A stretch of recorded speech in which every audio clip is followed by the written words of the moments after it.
दोस्तों, हम हर हफ्ते बड़ी मेहनत से आपके लिए एक दिल दहला देने वाली एनिमेटेड हॉरर स्टोरी बनाते हैं। तो अगर आप हमारी यानी खूनी मंडे चैनल की कहानियां एंजॉय कर रहे हैं तो हमारे चैनल को सब्सक्राइब कीजिए और हमारी लेटेस्ट वीडियोस की नोटिफिकेशन के लिए बेल आइकन दबाना मत भूलना।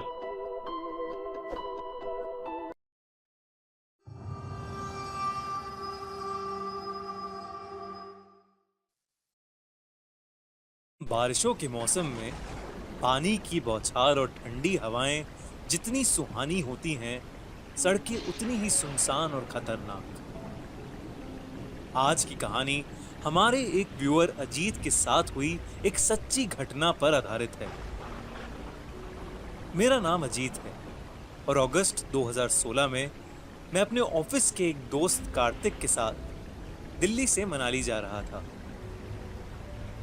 हम दोनों को पहाड़ों पर घूमने का बहुत शौक था और बारिश के मौसम में रोड ट्रिप का एक अलग ही एक्सपीरियंस होता है। हमने सोचा क्यों ना इस वीकेंड हम मनाली की एक छोटी सी ट्रिप मारें। हमारा वहां रात के 9 बजे तक पहुंचने का प्लान था, पर तेज बारिश की वजह से हम लोगों ने 2 घंटे का ब्रेक ले लिया। आसपास के लोगों ने हमें ऐसे मौसम में आगे जाने के लिए बहुत मना किया, लेकिन हम लोग भी ठान कर आए थे कि ये मनाली की ट्रिप तो एंजॉय करके ही घर लौटेंगे। तो बारिश हल्की होते ही हम वापस मनाली की ओर निकल गए। कुछ ही दूर जाते ही इतनी धुआंधार बारिश हुई कि मेरे लिए गाड़ी चला पाना मुश्किल हो रहा था। गाड़ी के शीशों पर ओस जम गई थी, जिसकी वजह से आगे का रास्ता बिल्कुल नहीं दिख रहा था। मनाली कुछ 40 किलोमीटर दूर ही था, तो हम धीरे धीरे किसी तरह गाड़ी चलाते रहे। कुछ दूर हमें चाय की एक टपरी दिखी, तो हमने वहां गाड़ी रोक ली। हम गाड़ी में बैठकर चाय ही पी रहे थे कि अचानक से हमारी गाड़ी की खिड़की पर किसी ने जोर जोर से ठक ठक की। मेरे दोस्त ने जब गाड़ी का शीशा नीचे किया तो हमने देखा कि एक बेहद सुंदर लड़की सफेद साड़ी में ऊपर से नीचे तक भीगी हुई हमसे कुछ कहना चाह रही है। वो बोली, साहिब, क्या आप मुझे आगे तक छोड़ देंगे? पास में ही मेरा गांव है। मुझे वो लड़की कुछ ठीक नहीं लग रही थी, लेकिन मेरा दोस्त कार्तिक उसकी खूबसूरती से बहुत ज्यादा इंप्रेस हो गया था और उसे बिठाने के लिए मुझे इंसिस्ट करने लगा। मैंने उसकी बात मानकर उस लड़की को पीछे वाली सीट पर बिठा तो लिया, पर मेरे मन में कुछ अजीब सा खटक रहा था। मेरा दोस्त उसे कुछ ना कुछ सवाल करे जा रहा था, पर वो लड़की एकदम चुपचाप बैठी थी। मुझे उस लड़की की आंखों में एक अलग ही चमक दिख रही थी।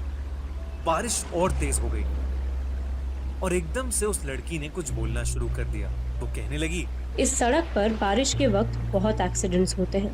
2 महीने पहले मेरा भी इसी सड़क पर एक्सीडेंट हुआ था।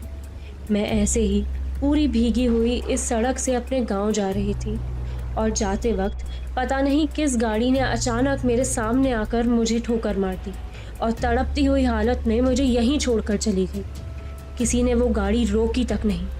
वो ये सब बोल ही रही थी कि मुझे चक्कर आने शुरू हो गए। जैसा जैसा वो कह रही थी, मुझे अपने सामने रोड पर वही सब होता हुआ दिख रहा था। मुझे दिखा कि सफेद साड़ी में एक लड़की को एक गाड़ी बहुत तेज ठोकर मार के आगे निकल गई। मेरी गाड़ी जब उस जगह पर पहुंची तो मेरी खिड़की के बगल में आकर वो लड़की जिसका एक्सीडेंट हुआ था वो मदद मांग रही थी। जब मैंने गौर से देखा तो मैं शॉक हो गया। वो लड़की हूबहू वैसे ही दिख रही थी जैसे मेरे गाड़ी में पीछे बैठी लड़की। तभी रियर व्यू मिरर में मुझे उस लड़की का डरावना चेहरा दिखा, जिसे देखकर मैं सुन्न पड़ गया और मेरी गाड़ी जाके एक दूसरी गाड़ी में टकरा गई।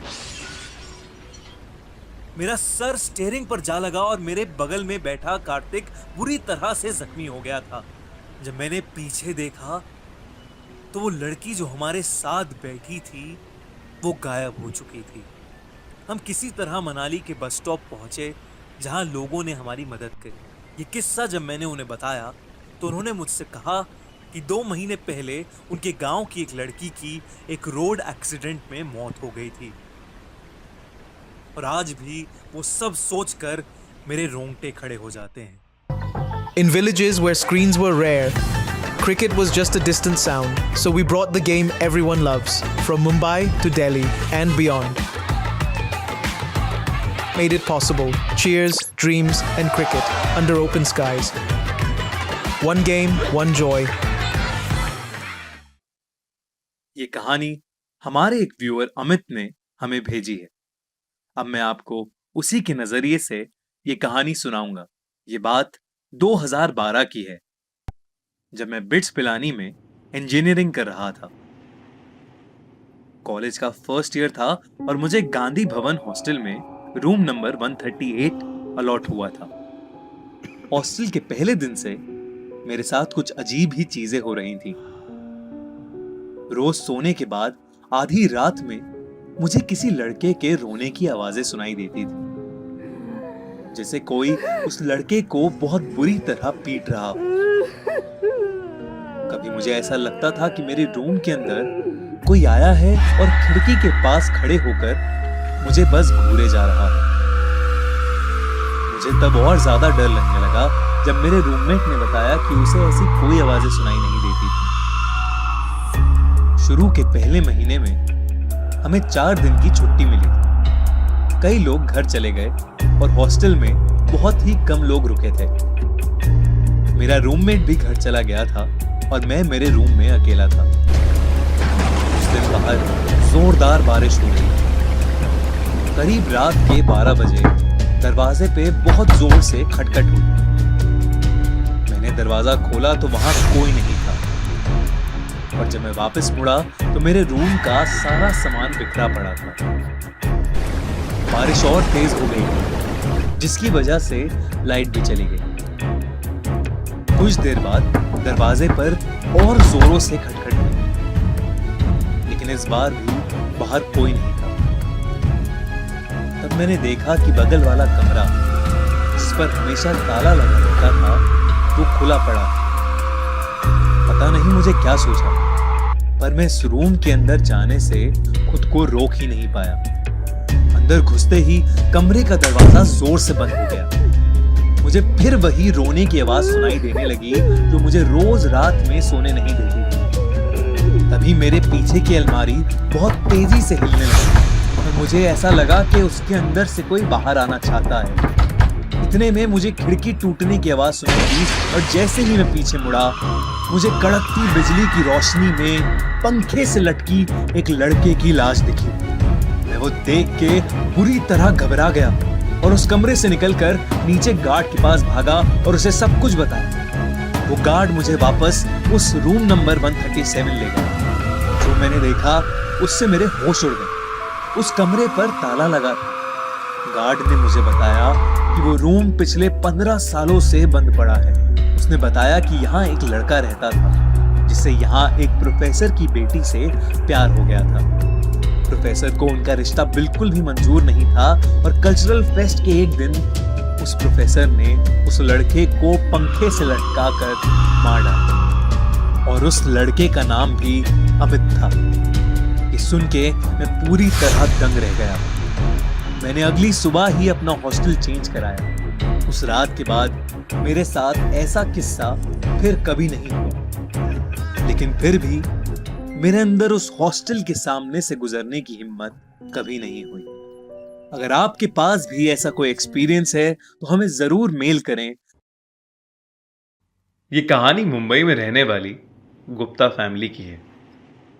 मिस्टर गुप्ता अक्सर काम के चलते घर से दूर रहते थे। मिसेस गुप्ता को इसकी आदत तो थी, पर 2 छोटे बच्चे, नया फ्लैट, नई जगह, अकेले मैनेज करना थोड़ा मुश्किल हो रहा था। 26 जुलाई मुंबई में जोरदार बारिश हो रही थी। उस रात मिस्टर गुप्ता ऑफिस के काम से बाहर थे और मिसेस गुप्ता दोनों बच्चों को सुलाकर हॉल में टीवी देख रही थी। रात के कुछ 1 बज रहे थे।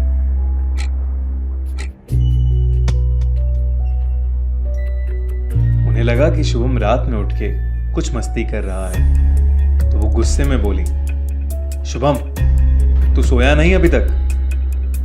पर वहां शुभम नहीं, बल्कि एक 18-19 साल का अजीब सा दिखने वाला लड़का। मिसेस गुप्ता थोड़ा डर गई कि ये लड़का छोटे बच्चों की तरह अजीब अजीब हरकतें क्यों कर रहा है। जैसे ही वो उस लड़के की तरफ आगे बढ़ी, वो लड़का सीधा बच्चों के कमरों में चला गया। वो उसके पीछे पीछे अंदर गई और उसे बहुत ढूंढा, पर वो कहीं नहीं मिला। फिर जैसे ही उन्होंने बच्चों के कमरे की अलमारी खोली, वो लड़का वहीं था। मिसेस गुप्ता ने तुरंत अपने हस्बैंड को फोन किया, लेकिन फोन में नेटवर्क ही नहीं था और कोई दरवाजे को जोर जोर से खटखटाने लगा। मिसेस गुप्ता ने हिम्मत करके जैसे ही दरवाजा खोला, वैसे ही एक बूढ़ी सी औरत हाथ में फावड़ा लिए बच्चों के कमरे की तरफ बढ़ी। मिसेस गुप्ता भी उसके पीछे पीछे अंदर भागी। रुक जाओ, कौन हो तुम? क्या चाहिए तुमको? रुक जाओ। उस औरत के अंदर घुसते ही दरवाजा बेहद जोर से बंद हुआ। मिसेस गुप्ता ने जैसे ही दरवाजा खोला, उन्होंने देखा कि बालकनी में वो औरत उसी लड़के के साथ रेलिंग पर खड़ी है।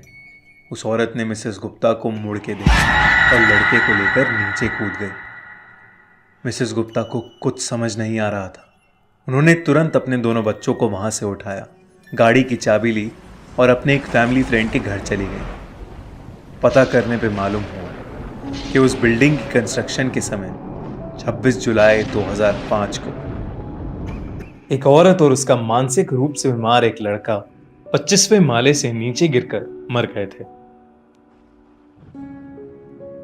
वो फ्लैट आज तक खाली पड़ा है और कोई इस घटना को सुन के वहां नहीं रहना चाहता।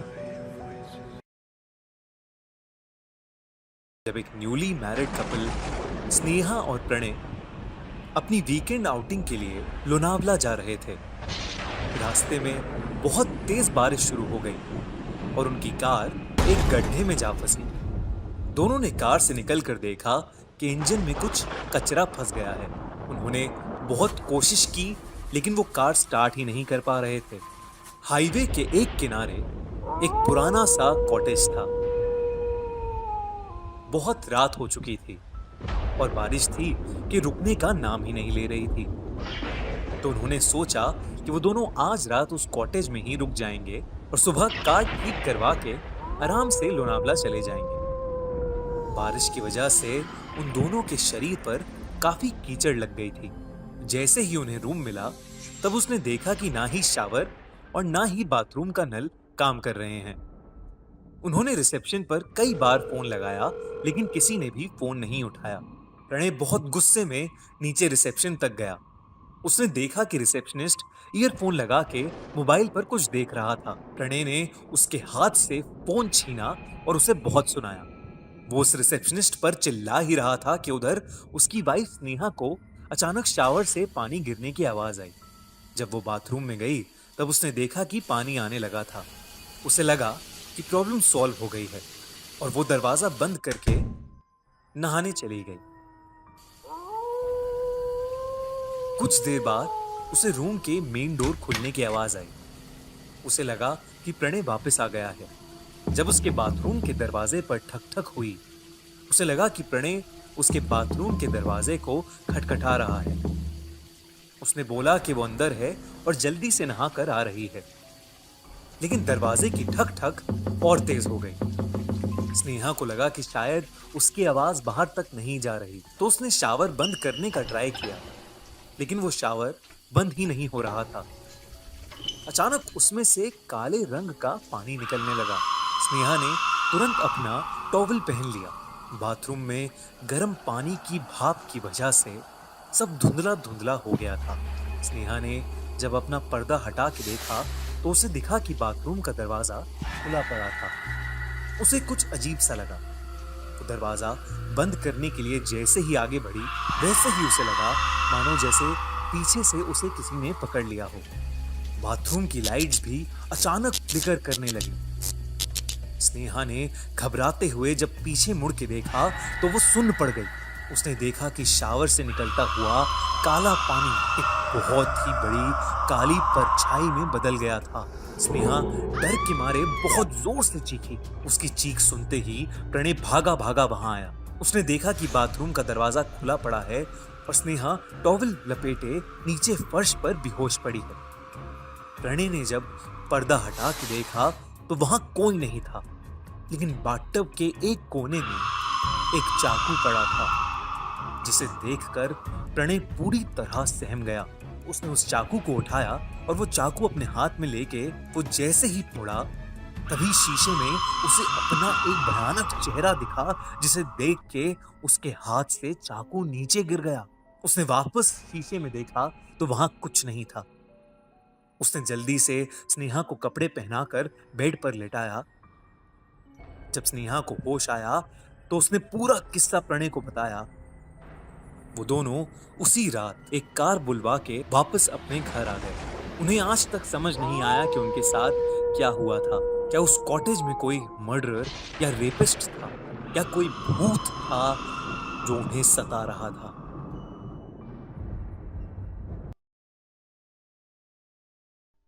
मुकेश मिल्स इंडिया की सबसे हॉन्टेड जगहों में से एक, जो अक्सर भूतिया या हॉरर फिल्म शूट करने के लिए यूज की जाती है। लेकिन हकीकत में इस जगह पर कई ऐसे किस्से घटे हैं कि बॉलीवुड के बड़े बड़े डायरेक्टर्स और एक्टर्स इस जगह पर अपनी मूवीज शूट करने से अब बेहद डरने लगे हैं। कई सालों पहले यहां पर कॉटन और वूल के कपड़े बनते थे, लेकिन 1982 में एक ऐसी आग लगी जिससे सब कुछ जल के राख हो गया। आज तक कोई नहीं जानता कि वो आग कैसे लगी, लेकिन तब से ये जगह वीरान पड़ी है और इसके आसपास कोई भी नहीं जाता।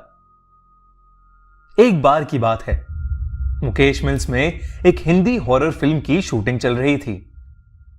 फिल्म की हीरोइन ग्रीन रूम में अकेले अपने डायलॉग्स रिहर्स कर रही थी। तभी उसकी नजर एक बहुत ही सुंदर झुमकों पर पड़ी, जो जमीन पर नीचे गिरे हुए थे। उसने वो झुमके उठाए और शीशे के सामने अपने कान में लगाकर वो झुमके देखने लगी कि तभी उसकी असिस्टेंट प्रिया ग्रीन रूम में आ गई। प्रिया ने जैसे ही शीशे में देखा तो वो एकदम से बहुत ज्यादा घबरा गई। उस शीशे में उसे उस हीरोइन की जगह एक जली हुई दुल्हन दिखी, जिसने वो झुमके पहन रखे थे। प्रिया डर के मारे चिल्लाई तो उस हीरोइन के हाथ से झुमके नीचे गिर गए। अब प्रिया को उस शीशे में वो औरत नहीं दिख रही थी और सब नॉर्मल था। प्रिया को लगा कि शायद ये उसका वहम होगा। उसने हीरोइन से माफी मांगी और उसे बताया कि शॉट रेडी है और डायरेक्टर उसे शॉट के लिए बुला रहा है। कुछ देर बाद जब वो हीरोइन अपना शॉट दे रही थी तो अचानक से उस फिल्म के सेट पर लाइट जलबुझ होने लगी। थोड़ी देर फ्लिकरिंग के बाद एक बड़ा सा धमाका हुआ और वहां की सारी लाइट्स ऑफ हो गईं। प्रोडक्शन असिस्टेंट श्याम अपने एक साथी को लेकर फ्यूज चेक करने के लिए थोड़ा बाहर निकला। बाहर बहुत तेज बारिश शुरू हो गई थी, बिजली कड़क रही थी और बादल जोरों से गरज रहे थे। जब श्याम और वो दोनों मुकेश मिल्स की लॉबी की तरफ गए तो उन्हें अंधेरे में एक आदमी दिखा जो बारिश में खड़ा सिगरेट पी रहा था। अंधेरे की वजह से उसका चेहरा ठीक से नहीं दिख रहा था। श्याम ने बिजली के फ्यूज के बारे में उससे पूछा तो उसने कोई जवाब नहीं दिया।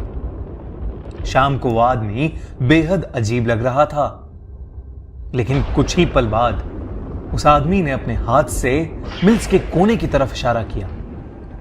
वो दोनों उस तरफ जाने लगे, लेकिन श्याम बार बार उस आदमी को पीछे मुड़कर देख रहा था।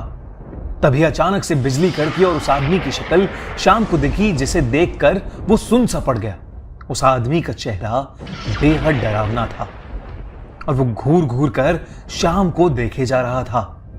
इतने में श्याम के साथी ने फ्यूज ठीक कर दिया और लाइट वापस आ गई, लेकिन लाइट वापस आते ही वो आदमी गायब हो गया। श्याम बिना किसी को कुछ बोले डरा डरा वापस सेट पर चल दिया। लाइट वापस आ गई और शूटिंग फिर से शुरू हो गई, लेकिन अब उस हीरोइन के मुंह से डायलॉग्स ही नहीं निकल रहे थे। ऐसा लग रहा था जैसे वो बोलना चाह रही है, लेकिन किसी ने उसका मुंह ही बंद कर दिया हो। तभी उसका शरीर भी अकड़ने लगा और अचानक से उसे चक्कर आए और वो वहीं बेहोश होकर नीचे गिर गई। डायरेक्टर ने एक शॉर्ट ब्रेक अनाउंस किया और हीरोइन के असिस्टेंट प्रिया उसे ग्रीन रूम ले गई। प्रिया ने उसे ग्रीन रूम में लिटाया और उसके लिए जूस लेने बाहर जाने लगी। तभी उसे टेबल पर पड़े वो झुमके दिखे जो उस हीरोइन ने पहले पहने थे। उसने वो झुमके लिए और बाहर जाते हुए उन्हें डस्टबिन में फेंक दिया। उसे लगा कि हो ना हो उन झुमकों की वजह से ही शायद सब कुछ बिगड़ रहा है। श्याम, जिसने सिगरेट पीते हुए उस आदमी को देखा था, वो डरा डरा मुकेश मिल्स में इधर से उधर घूम रहा था। उसे बार बार ऐसा लग रहा था कि कोई छोटी सी बच्ची उस भयानक बिल्डिंग के अंदर कैद है और वो रो रही है।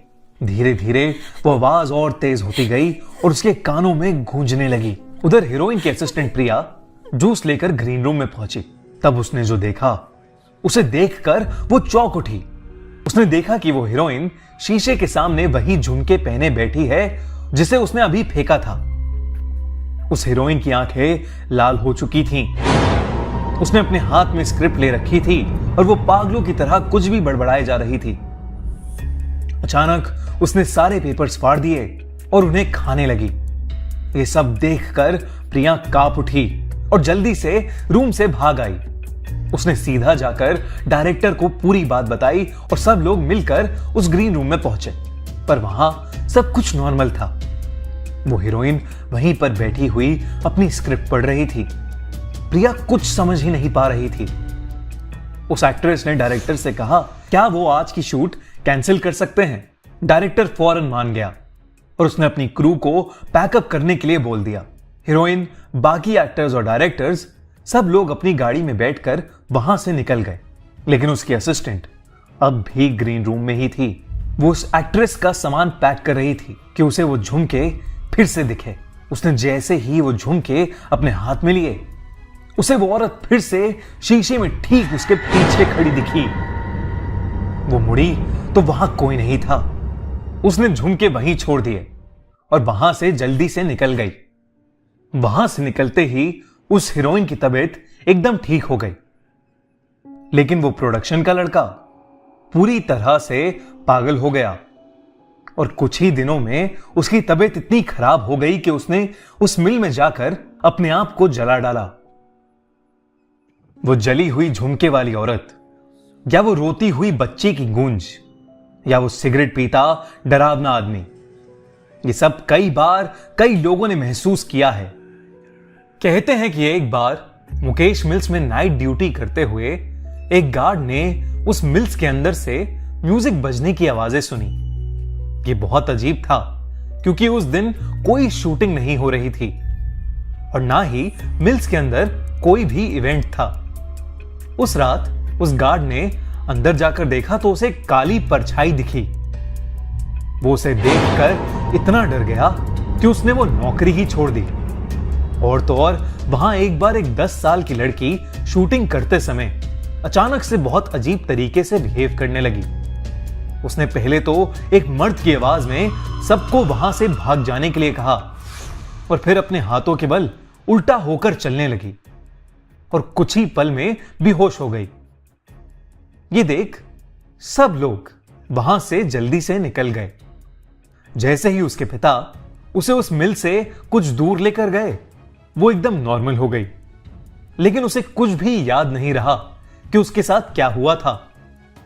मुकेश मिल्स की ऐसी कई कहानियां हैं और वहां ऐसे कई राज छुपे हैं, लेकिन मुकेश मिल्स का सच कोई नहीं जानता। बारिश की रात, मॉनसून, वो मौसम जिसमें बादल दिल खोल कर बरसते हैं। गीली मिट्टी की खुशबू भला किसे अच्छी नहीं लगती, पर अगर ये बारिश अपने साथ कुछ ऐसा ले आए जिससे पीछा छुड़ाना नामुमकिन हो जाए तो। यह कहानी 32 साल के समीर की सच्ची घटना पर आधारित है। उस रात वो अपने ऑफिस से घर जा रहा था। उस दिन उसकी एनिवर्सरी थी, पर उसे ऑफिस से निकलने में देरी हो गई थी। घर पर उसकी पत्नी रिशिमा उसका इंतजार कर रही थी, पर उसकी बाइक स्टार्ट ही नहीं हो रही थी। उसने सोचा कि बस आने का टाइम हो गया है, तो क्यों ना वो बस लेकर ही चला जाए।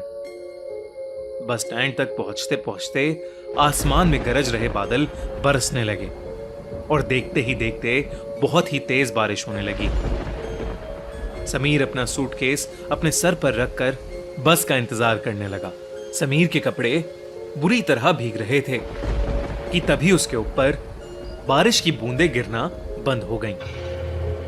समीर ने अपने साइड में देखा तो एक आदमी अपनी छतरी के आधे हिस्से से समीर को भीगने से बचा रहा था। समीर को यह देखकर बहुत अच्छा लगा और वो उस आदमी को देखकर मुस्कुराने लगा।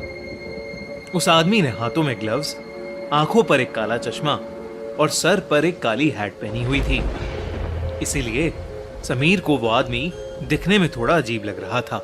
तभी वो आदमी समीर को देखकर कहने लगा, ये दुनिया कितनी अजीब है ना, कहीं बारिश है तो कहीं सूखा, कहीं जिंदगी है तो कहीं मौत। समीर के पास इस बात का कोई जवाब नहीं था। उसने बस मुस्कुराकर अपना सर हिला दिया। उसी समय समीर का फोन बज पड़ा। उसने पॉकेट से जैसे ही फोन निकाला, उसका फोन उसके हाथ से स्लिप होकर जमीन पर गिर गया। समीर जैसे ही जमीन से फोन उठाने के लिए झुका, उसे कुछ ऐसा दिखा जिससे उसकी रूह ही कांप गई। उसके साथ में खड़े आदमी की टांगे ही नहीं थीं और ना ही उस आदमी के जूते के अंदर पैर थे। मानो वो आदमी हवा में झूल रहा था। समीर के चेहरे का रंग बदलने लगा, पर उसने चुपचाप अपना फोन उठाया और उसके पैरों के बारे में सोचने लगा। समीर ने उस आदमी से दूर जाने का सोचा, लेकिन जैसे ही उसने अपनी नजरें घुमाई तो उसे दिखा कि अब पूरा बस स्टैंड खाली था। आसपास किसी ऑटो का भी नामो निशान नहीं था। वहां पर अब समीर और उस आदमी के अलावा और कोई भी नहीं था। समीर की हालत अब खराब हो रही थी। देखते ही देखते बारिश और तेज होने लगी। उस तूफान के बीच उस बस स्टैंड पर वही दोनों खड़े थे। समीर को बारिश की वजह से अब कुछ ढंग से दिखाई भी नहीं दे रहा था।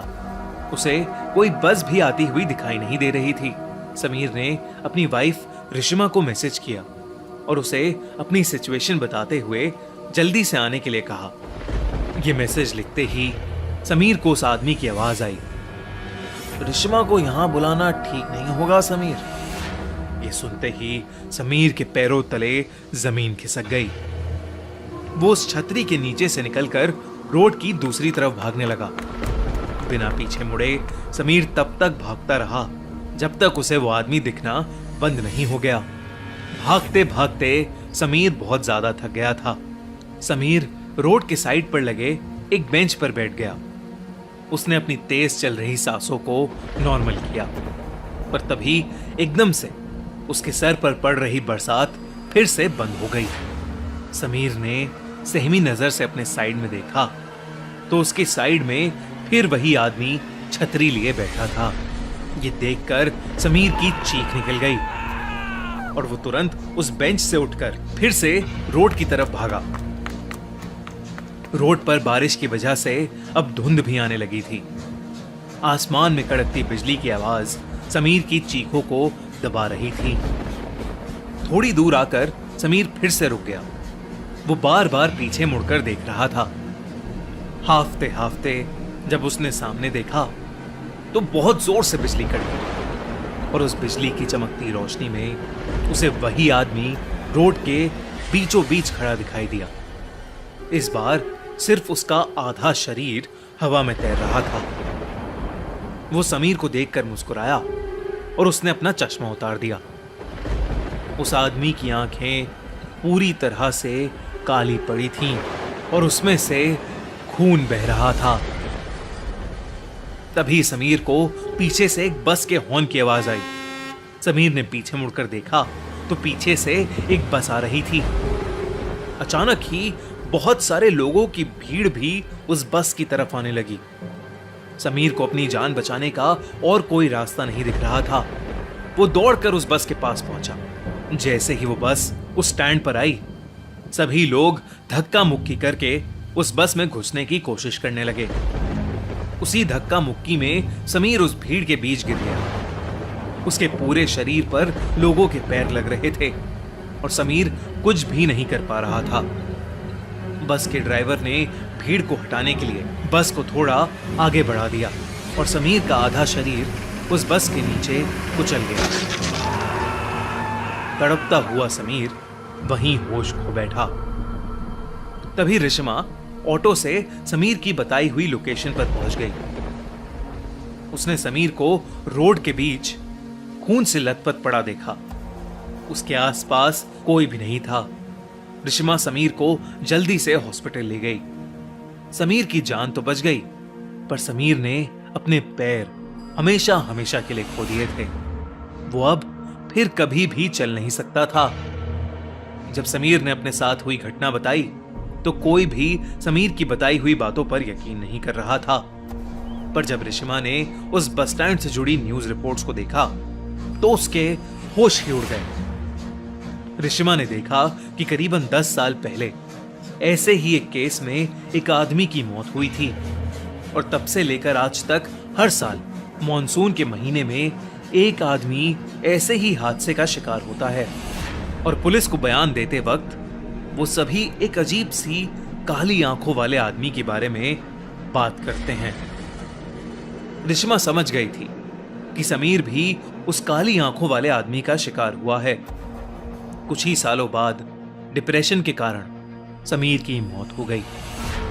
अब रिश्मा हर साल मॉनसून के महीने में उस बस स्टैंड पर जाती है, इसी उम्मीद में कि उसकी मुलाकात उस काली आंखों वाले आदमी से हो जाए। रिश्मा को हमेशा लगता है शायद वो काली आंखों वाला आदमी भी ऐसे ही किसी भीड़ के नीचे आकर मर गया होगा और अब वो सबसे अपना बदला ले रहा हो। रिश्मा उससे ये पूछना चाहती थी कि वो ये सब क्यों कर रहा है, पर रिश्मा को वो आदमी आज तक कभी नहीं मिला और शायद कभी मिलेगा भी नहीं। पर आपको क्या लगता है, कौन था वो आदमी और उसने समीर को ही क्यों चुना? El Silbon, urban horror legend.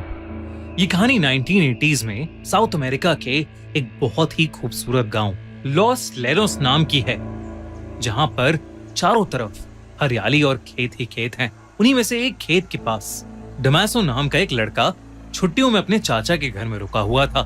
उन दिनों लोग अक्सर जल्दी सो जाया करते थे, इसलिए सब शाम को ही खाना खाकर सो गए थे।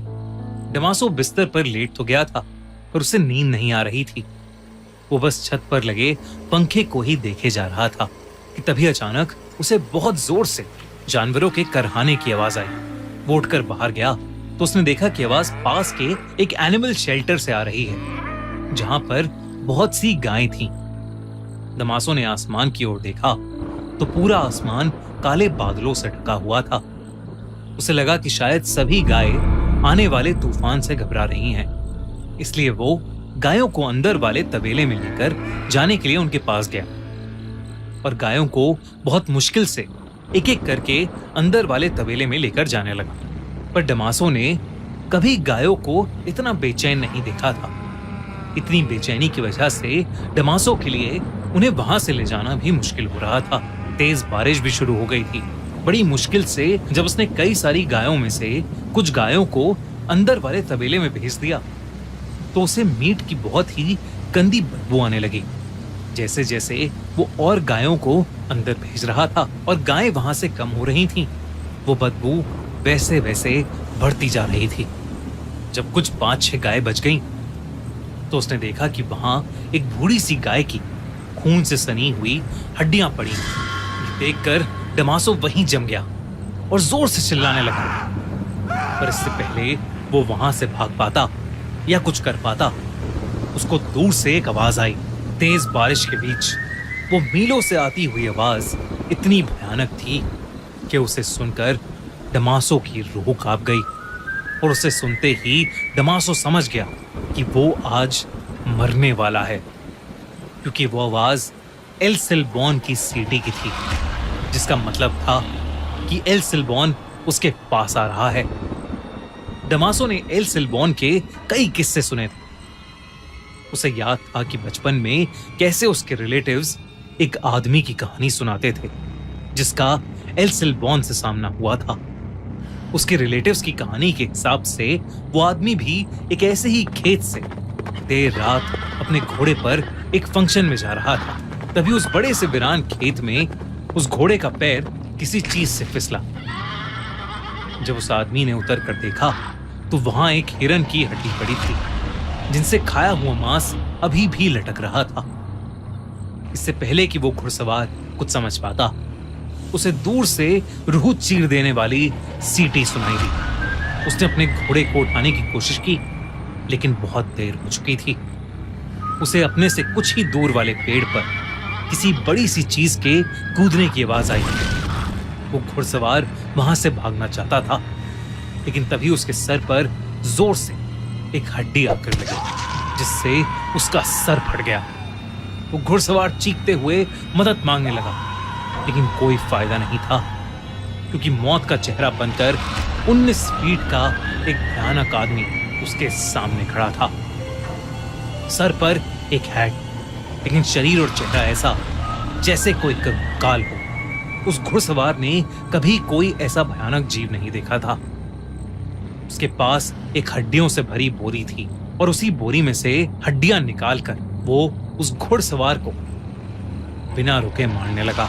वो घुड़सवार अपनी जान की भीख मांगता रहा, लेकिन वो आदमी उसके शरीर से हड्डियां निकालकर खाने लगा। अगली सुबह कुछ गांव वालों को गाय चराते हुए वो घुड़सवार नहीं बल्कि उसकी लाश मिली, जो कि एक कंकाल बन चुकी थी। कहते हैं कि वो 19 फीट का कंकाल जैसा दिखने वाला आदमी एल सिल्बॉन है, और वो आज भी उस इलाके में भटकता रहता है। डमासो के दिमाग में यही कहानी चल रही थी, और इससे पहले वो भाग पाता, एकदम से जमीन पर 19 फीट की एक लंबी सी परछाई बन गई, और फिर उस परछाई से भी लंबा एक आदमी निकला, जिसने एक भूसे की हैट पहनी हुई थी, और जिसके हर जगह से कटे हुए शरीर से उसका मांस लटक रहा था। ये 19 फीट से भी बड़ा आदमी और कोई नहीं बल्कि एल सिल्बॉन ही था। वो आदमी उसकी तरफ चलकर आने लगा, उसकी पीठ पर लदी हुई बोरी से, जिससे खून टपक रहा था। हड्डियों के टकराने की आवाज तेज हो रही थी, और उससे भी ज्यादा तेज हो रही थी डमासो की दिल की धड़कनें। उसे बचाने के लिए डमासो वहां से भागा, और उसने महसूस किया कि एल सिल्बॉन पेड़ों के ऊपर चढ़कर एक पेड़ से दूसरे पेड़ पर कूदकर उसका पीछा कर रहा था। डमासो चिल्लाता रहा, पर एल सिल्बॉन ठीक उसके सामने आकर खड़ा हो गया। वो अपने भयानक लंबे हाथ, जिन पर उसी का कटा हुआ मांस लटक रहा था, उसकी तरफ बढ़ाकर उसे मारने की कोशिश करने लगा। तभी एक कुत्ते के भौंकने की आवाज आई, जिसे सुनकर एल सिल्बॉन एकदम से डर से झटपटाया और हवा में कहीं गायब हो गया। जब डमासो ने देखा तो वहां पर उसका पालतू कुत्ता भौंक रहा था, और जो शायद डमासो के चिल्लाने की आवाज सुनकर वहां आया था। डमासो का खुद ये मानना था कि अगर उस दिन उसका कुत्ता वहां नहीं होता तो एल सिल्बॉन के पीठ पर टंगे बैग में डमासो की भी हड्डियां होती। उस रात के बाद डमासो एल सिल्बॉन के बारे में ही सोचता रहता था। उसने अपने रिलेटिव्स और आसपास रहने वाले बाकी लोगों से एल सिल्बॉन की कहानी पूछी, तो जो उन्होंने बताया वो उसके साथ जो हुआ उससे भी कई ज्यादा डरावना था। लोगों ने उसे बताया कि एल सिल्बॉन की ये कहानी बिल्कुल सच्ची थी, जिसके मुताबिक एक बिगड़ैल लड़का अपनी छोटी सी फैमिली के साथ उस इलाके में 18th सेंचुरी में रहता था। क्योंकि वो लड़का उस परिवार का अकेला बच्चा था, तो उसके माँ बाप और दादा उसकी सारी बातें मानते थे। एक दिन उस लड़के ने डिनर के लिए अपने पापा से हिरन की मीट को लाने को कहा, जिसके बाद उसके पापा अपनी हंटिंग राइफल और एक बोरी लेकर शिकार करने निकल गए।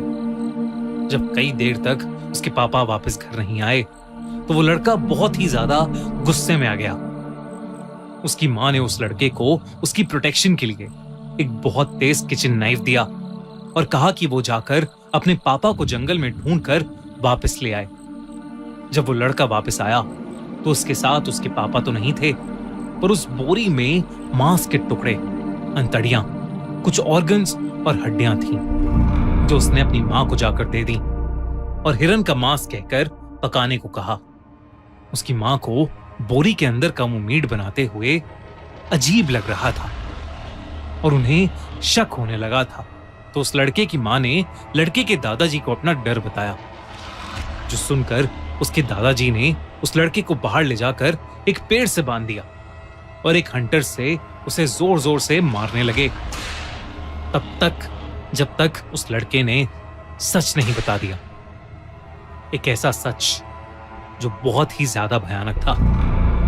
उस लड़के ने बताया कि जब जंगल में उसे अपने पिता मिले तो वो खाली हाथ थे, क्योंकि वो हिरन का शिकार नहीं कर पाए थे। वो लड़का उनसे बहुत ज्यादा गुस्सा हो गया और उसी गुस्से में आकर उस लड़के ने अपने पास पड़े चाकू से उनकी जान ले ली और उसी चाकू से उनका मांस निकालकर बाकी शरीर के टुकड़े टुकड़े कर अपनी बोरी में भर लिए और घर आ गया। ये सच सुनकर उस लड़के के दादा उसे इतनी जोर से हंटर मारने लगे कि उस लड़के के शरीर का मांस उसके शरीर से कट कट के लटकने लगा।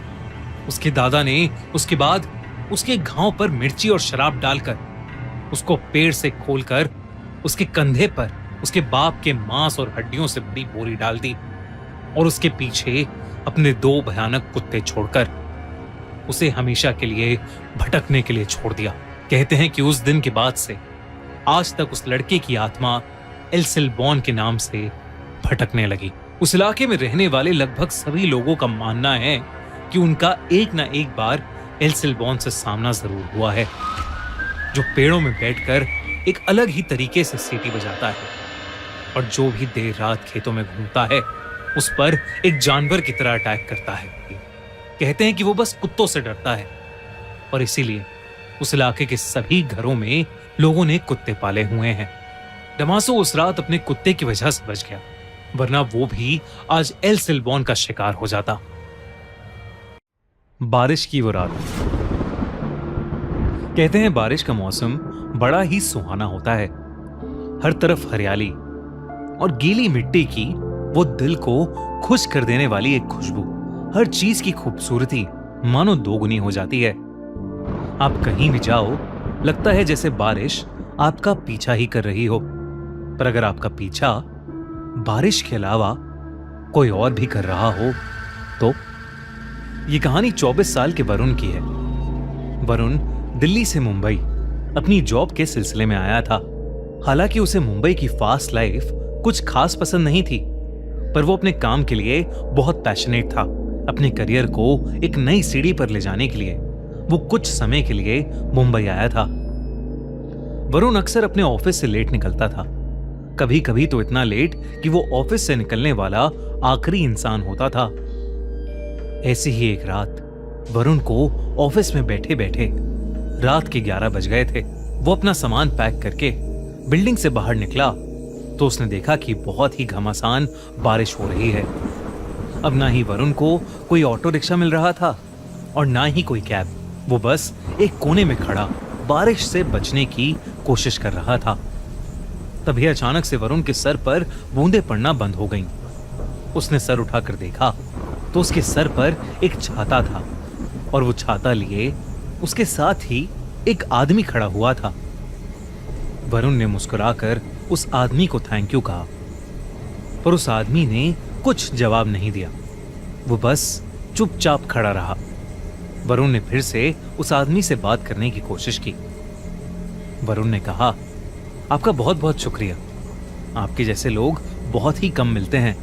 इस पर उस आदमी ने कुछ सेकंड्स बाद अपनी चुप्पी तोड़ी और कहा, मेरा क्या है, मैं तो एक फकीर हूं। कल किसी और को मिला था, आज तुम्हें मिला हूं और कल किसी और को मिलूंगा। वरुण को उस आदमी की बात थोड़ी अजीब लगी। उसे लगा कि शायद वो आदमी नशे में है। वरुण तुरंत उसके छाते से निकलकर रोड पर चलने लगा, इस उम्मीद में कि शायद आगे उसे ऑटो मिल जाएगा। पर बारिश थी कि रुकने का नाम ही नहीं ले रही थी। बारिश में चलते चलते वरुण के पैर जैसे ही जमीन पर पड़ रहे थे तो एक आवाज आ रही थी, छपा। पर कुछ दूर चलते ही वरुण ने नोटिस किया कि वो आवाज अब 2 बार आने लगी थी। मतलब उसके कदमों की आवाज के अलावा एक और कदमों की आवाज, मानो कोई उसके पीछे पीछे ही चल रहा हो। वरुण ने मुड़कर पीछे देखा तो उसके पीछे कोई भी नहीं था। वरुण के लिए ये पूरा शहर ही नया था। उसे रास्तों का इतना अंदाजा नहीं था, पर क्योंकि उसका घर ऑफिस के पास ही था तो वो जैसे तैसे पैदल ही अपने घर पहुंच गया। उस रात वरुण का रूममेट भी फ्लैट पर नहीं था। कुछ दिनों के लिए वो अपने घर गया था। वरुण अक्सर ऑफिस से आकर ही सो जाता था, पर आज का दिन कुछ अलग था।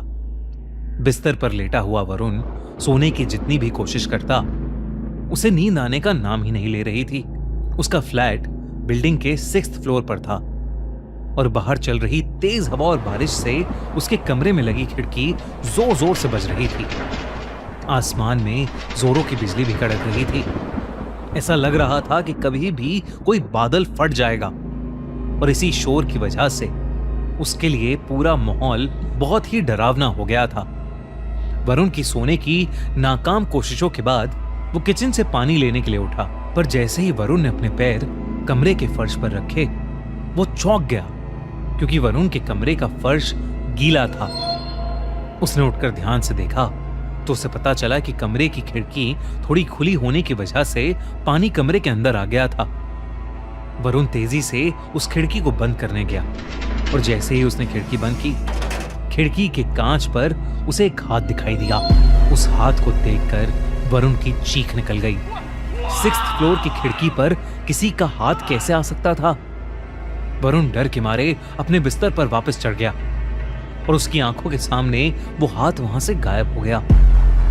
वरुण को अब कुछ समझ नहीं आ रहा था। इससे पहले कि वो कुछ कर पाता, अचानक से फ्लैट की लाइट ही चली गई। वरुण ने अपने मुंबई के एक दोस्त को कॉल लगाने के लिए अपना फोन उठाया तो उसने देखा कि फोन को चार्जिंग पर लगाने के बावजूद उसका पूरा फोन डिस्चार्ज था। उसमें बैटरी ही नहीं थी। ये देखकर वरुण की हालत अब और खराब होने लगी थी।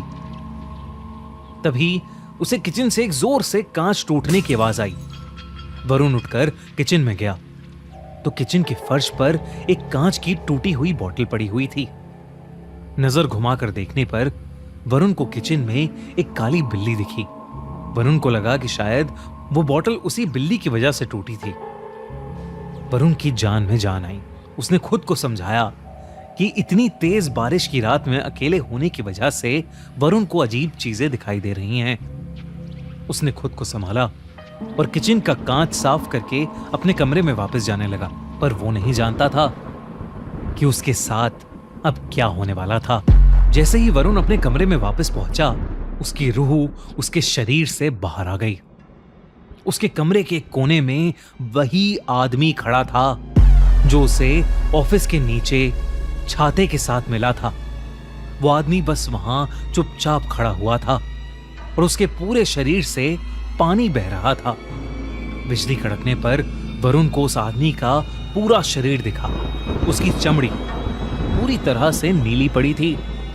वरुण उसे देखकर सुन पड़ गया था। उसके मुंह से आवाज ही नहीं निकल रही थी। तभी उस आदमी ने अपनी चुप्पी तोड़ी और वरुण से कहा, मैं तो बस मदद करना चाहता था, पर मेरे साथ ऐसा क्यों हुआ? वरुण को कुछ भी समझ नहीं आ रहा था। इससे पहले कि वो कुछ बोलता, बहुत जोर से बिजली कड़की और वो आदमी अचानक से वरुण के बहुत करीब आ गया। उसका चेहरा बेहद डरावना था। अचानक उस आदमी का शरीर फूलने लगा, जैसे मानो उसके शरीर के अंदर कुछ भरा हुआ हो। तभी एकदम से वरुण के कमरे में पानी भरने लगा। चारों तरफ पानी ही पानी था। इससे पहले कि वरुण कुछ कर पाता, वो पानी में डूबने लगा। वरुण को सांस ही नहीं आ रही थी और वो पानी में डूबता जा रहा था। अगली सुबह जब वरुण का रूममेट घर आया तो उसने वरुण को फर्श पर गिरा हुआ पाया। उसने जैसे तैसे वरुण को उठाने की कोशिश की तो वरुण के मुंह से बहुत सारा पानी निकला, जैसे उसे किसी ने समुंदर से निकाला हो। वरुण होश में आया और उसने अपने रूममेट को पूरी बात बताई। जब वो डूब रहा था तो वरुण को एक सपना आया, मानो वो उस आदमी की जिंदगी को देख पा रहा था। उसने देखा कि एक ऐसी ही रात जब बहुत बारिश हो रही थी, वो आदमी ऑफिस से अपने घर जा रहा था। बारिश इतनी तेज थी कि जगह जगह पर बहुत पानी भर गया था। वो आदमी ऑफिस के नीचे खड़ा ऑटो ढूंढ रहा था। तभी उसके पास आकर एक औरत खड़ी हो गई। कुछ देर बाद उस औरत को लेने एक गाड़ी वहां पर आई, पर गाड़ी में बैठते समय उस आदमी ने देखा कि उस औरत का दुपट्टा गाड़ी के दरवाजे से बाहर निकल रहा था। बस उस औरत को यही बताने के लिए वो आदमी उस गाड़ी के पीछे तेजी से गया और उसका पैर एक बहुत ही गहरे गड्ढे में पड़ गया। वो गड्ढा इतना गहरा था कि वो आदमी उसके अंदर डूबने लगा और इससे पहले कि कोई उसे बचा पाता, उसके लंग्स में पानी भर गया था और उसकी वहीं मौत हो गई। जब वरुण ने अपने ऑफिस के एरिया के पास जाकर लोगों से इस बारे में पूछा तो उसे पता चला कि कुछ साल पहले एक पतला बूढ़ा आदमी वहीं बारिश में गड्ढे में मर गया था। ये सुनकर वरुण का दिल दहल गया था। कल रात उसकी मुलाकात जिस आदमी से हुई थी वो वाकई उसी बूढ़े आदमी की आत्मा थी। वरुण ने अगले ही दिन अपनी फ्लाइट बुक की और वापस अपने घर दिल्ली चला गया। उस दिन के बाद से वरुण को वो इंसान कभी नहीं दिखा, लेकिन आज भी तेज बारिश होते ही वरुण घबराहट के मारे कपकपाने लगता है।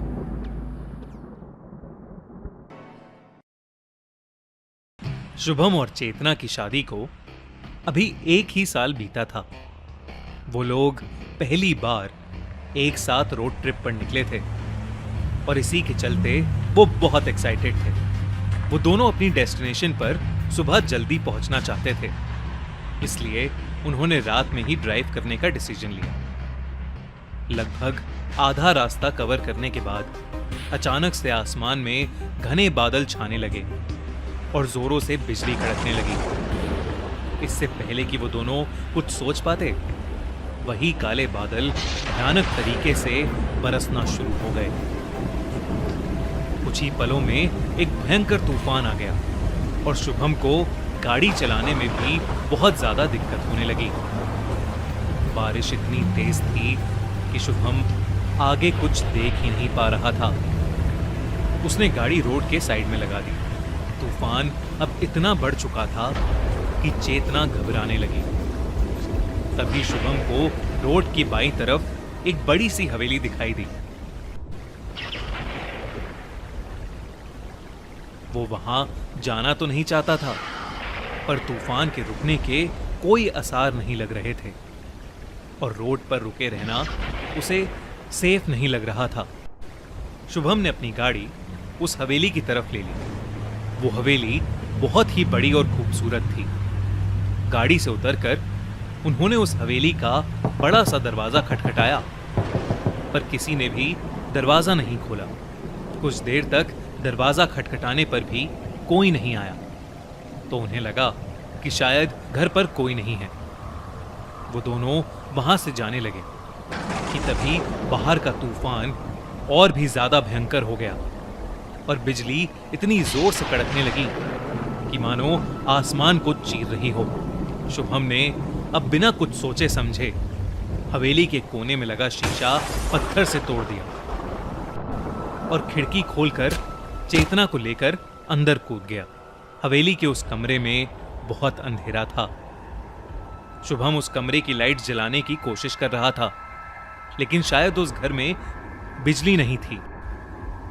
चेतना उस कमरे को अपने मोबाइल टॉर्च की लाइट में एक्सप्लोर करने लगी। उस कमरे के एक कोने में एक बक्सा पड़ा था जिसके ऊपर कुछ कैंडल्स रखी थीं। चेतना ने वो कैंडल्स शुभम को दी और खुद वो उस बक्से को खोलकर देखने लगी। उस बक्से के अंदर बड़े सारे कपड़े, पायल, घुंघरू और श्रृंगार का सामान रखा था।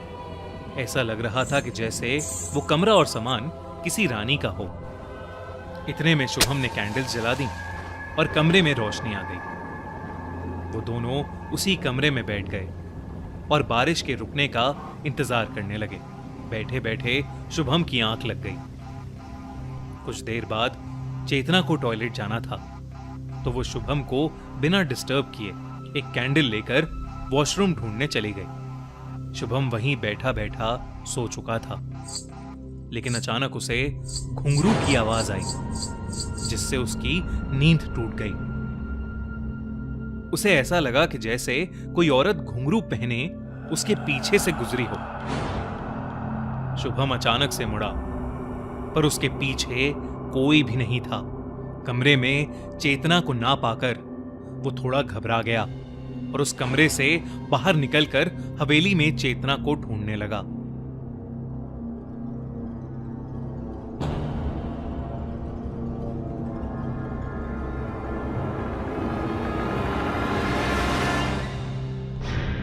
तभी वो घुंघरू की आवाज और तेज हो गई। शुभम को ऐसा लगा जैसे कोई औरत उसी की तरफ आगे बढ़ रही है। अचानक से शुभम की तरफ एक तेज हवा का झोंका आया, जिससे उसकी कैंडल बुझ गई और चारों तरफ अंधेरा हो गया। घुंघरू की आवाज भी हवा के झोंके के साथ बंद हो गई, लेकिन अब शुभम को ऐसा लग रहा था जैसे कोई उसके एकदम पास खड़ा है। ही जोरों से बिजली कड़की और उस बिजली की चमक में उसने जो देखा, उसे देखकर उसके रोंगटे खड़े हो गए। उसके ठीक सामने एक भयानक चुड़ैल खड़ी थी। वो शुभम को देखते ही उसके ऊपर जोर से चिल्लाई और उस कॉरिडोर में लगे कांच चकनाचूर हो गए। शुभम घबरा उठा और वहां से उल्टे कदम भागा। भागते भागते वो उसी कमरे में वापस आ गया, लेकिन जब वो कमरे में आया तो उसकी रूह कांप उठी। चेतना का शरीर हवा में था और उसका चेहरा बिल्कुल बदल चुका था। उसके माथे पर एक लाल रंग का टीका था और उसके बाल और आंखों का काजल बिखरा हुआ था। शुभम ने सहमी आवाज में चेतना को पुकारा, पर सामने से जो जवाब आया उससे शुभम के होश ही उड़ गए।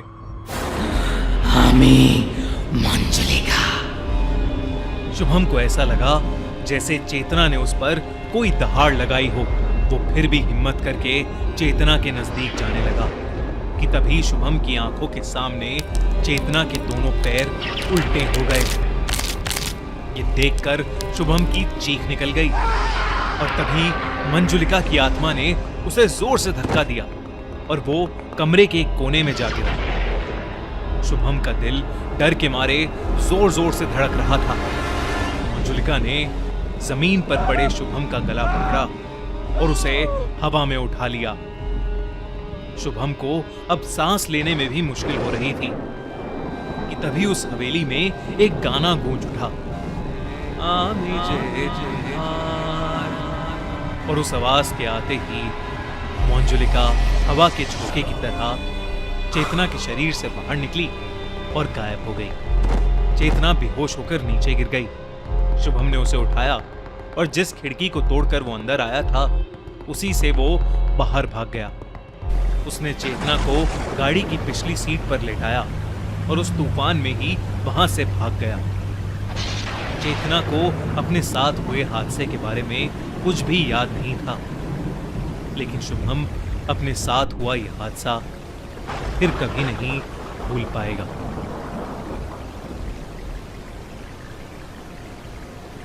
अगर आपको ये वीडियो अच्छी लगी तो हमारा चैनल खूनी मंडे सब्सक्राइब करना बिल्कुल मत भूलना।